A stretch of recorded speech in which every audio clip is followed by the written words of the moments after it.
संहारक कर्म भ्रष्ट तीर्थ महिमा उच्छेदक बक ध्याने गुरु छळक मातृ हतक पितृ हत्यारा.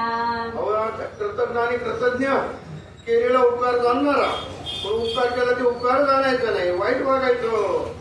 बरेच बरेच वाईट कार्य केलेले, पण आज एवढ्या पापातून तुम्हाला मुक्त केलं.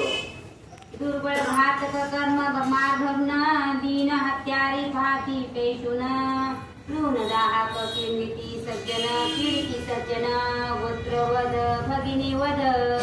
म्हणून कोणी गवत आहे त्याला वळी केली, काळी लावून द्यायची, कोणाचा वध करायचा, अनेक वाईट पापी काम करायचे, असे अनेक पापाचे कर्म केले आणि माझं तुमच्या मंत्राने मी सुनी चालू. कन्या विक्रय गो विक्रय हया विक्रय रथ विक्रय रामदाहक आत्महत्या पाहे भ्रूण हत्या महापापे. म्हणून कन्या विकणं योग्य नाहीये, गाय विकणं योग्य नाहीये, दूध विकणं योग्य नाहीये. असे अनेक अनेक आदमी ते वाईट कर्म केलेले, त्याचं प्राचित मला तुमच्या मंत्रानं झालं म्हणतात. ही महापापे सांगितली शूद्र पापे नाही गणिली इतुकी काक रूपे निघाली भस्म झाली प्रत्यक्ष. एवढे पाप ठळक सांगितले, शूद्र पाप अजून सांगितलेच नाही. एवढं मी एवढा पापी असताना काय शक्ती तुमच्या नावामध्ये, तुमचा कानात मंत्र पडल्या पडल्या मी सुनी झालो. काही गाठी पुण्य होते परमा म्हणून नरदेह पावलो उत्तम गुरु प्रतापे तरलो निक्षिम काय महिमा बोलू आता. अहो काहीतरी मागचं पुण्य असलं तर हा योग लागतो, बरोबर आहे ना. चारधाम घडणं साधारण काम नाही. आई वडिलाचं पुण्य असते, आपलं पुण्य असते, आपलं त्यातनी कृतकारी असते, तेव्हा योग लागते. करू म्हणाने होत नाही. माझ्याकडे अनेक जणांच्या पावत्या घेऊन राहिल्या, आमच्या गावातच राहिलेल्या. बाई पडला जरा पावती घेतली, श्रीमंत पण पैसा नाही का, पण येणं होत ना माया जाळात, ते सोबत काय येणार नाही त्या ठिकाणी. कोण्या प्रकारे काही करा, मायाजाळ संग येत नाही. आधी सांगून दिले, उदाहरण दिलेले, सोबत आपलं आचरण, आपलं वागणं, आपला परमार्थ सोबत येणार आहे. आणि या चारधामाला आला तर जो जाय बदरी तो कधी नाही उतरीन, किती त्याची दरिद्री दोन्ही कुळाचा उद्धार करीन. हे चारधाम ज्याने केलेले, किती जरी कसा असला दोन्ही कुळाचा उद्धार होते, बाईच्या कुळाचा आणि त्याच्या मालकाच्या कुळाचा. किती चांगले त्याची कृपा होती. मंदिरामध्ये काचो पिलेला पाजत नाही दूध, नजर पडली की त्याचा पिल्याचं पोट भरत आहे. भगवान घरी आणून टाकीत नाहीये. आपण जर पितृलोकाची सेवा केली, त्याच्या नावानं तर्पण केलं तर आपल्याला घरात कमी पडत नाही, विनाकारण पैसा वेट जात नाही. आता गया येईल, गयला दोन्ही बापाचं त्या पिंडदान करीन, त्याचं का भाग्यवान कोणी नाहीये का. आणि मात्र गया आहे त्या पुढच्या टूरमध्ये, तिथं जर कोणी आईचं पिंडदान करीन, ती आई कशी जरी असली, तिला काही नसला जरी परमा झाला, मुलांचं पिंडदान केलं तर ती मोक्षपदाला जाते. मुली कन्या पुत्र होते जे सात्विक, दयांचा हरेक वाटे देवा, देवाला कौतुक वाटते. आपण स्तुती करून येत, जगानं स्तुती करावी.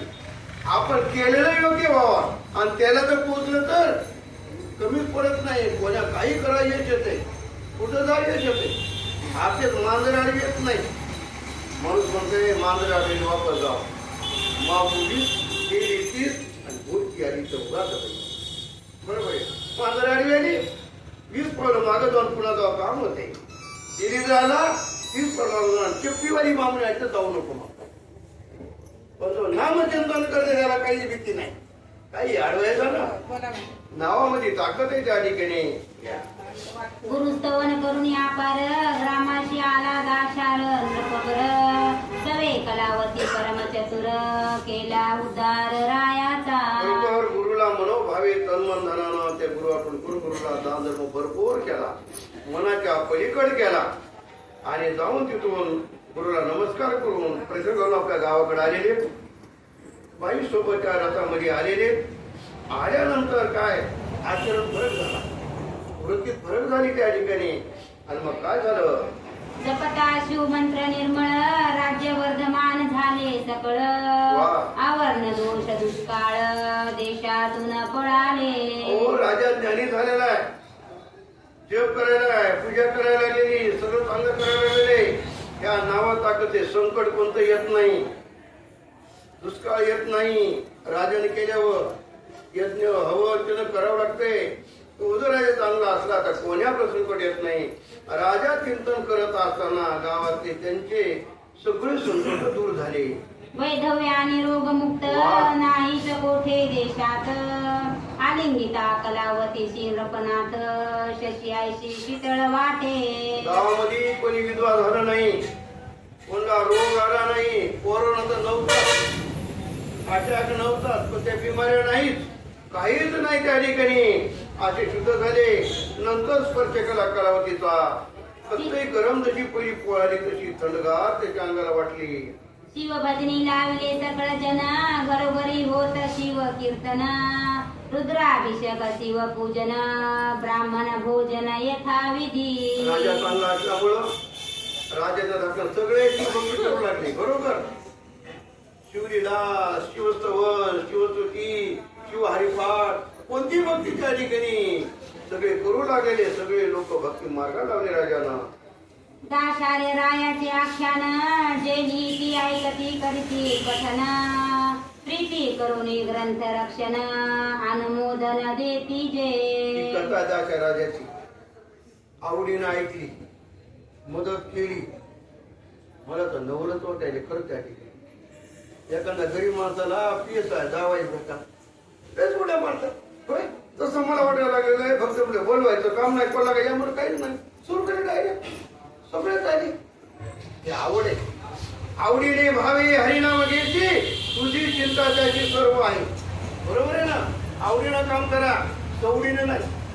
आवडीनं सगळे कामं टाकून त्याचा सांग करा, तत्पर द्या, सहकार्य करा, सगळं काही करा. भगवंत त्याच्या कृपा करतो. ज्यांनी कथा ऐकलेली आहे ते भाग्यवान आहे. यात्रेच्या रस्त्यावर आणि हनुमंतरायाच्या साक्षानं महिलाचं भाग्य आज एखादंच काहीतरी आहे का? तर बरोबर आहे ना? सगळंच भाग्य झालेले आणि सोयीचं काम झाले, नेट का होईना, ताण करून सगळे कामं झालेले त्या ठिकाणी. असं त्या ठिकाणी दाशा राजाची कथा श्रेष्ठ आहे. सुफळ त्यांचा संसार त्यासी निजांगे रक्षी श्री शंकर. धन्य धन्य ते चिनर शिवमहिमा वर्णिती हे शिवाजी जे. कथा ऐकतात. महादेव त्याच्या कृपा करतात. हा, महादेवाची कृपा झाली कसा असो मनोकामना सिद्ध जे पाहिजे ते देतात आणि आपल्या जवळ घेऊन जातात. एवढी महादेव कृपा. जो कोणी कथा आवडीने ऐको, कथा वाचो, ऐको किंवा सहकार्य करो, काही करो, त्याच्यावर महादेवच्या भक्तावर कृपा करतात. पुढे कथा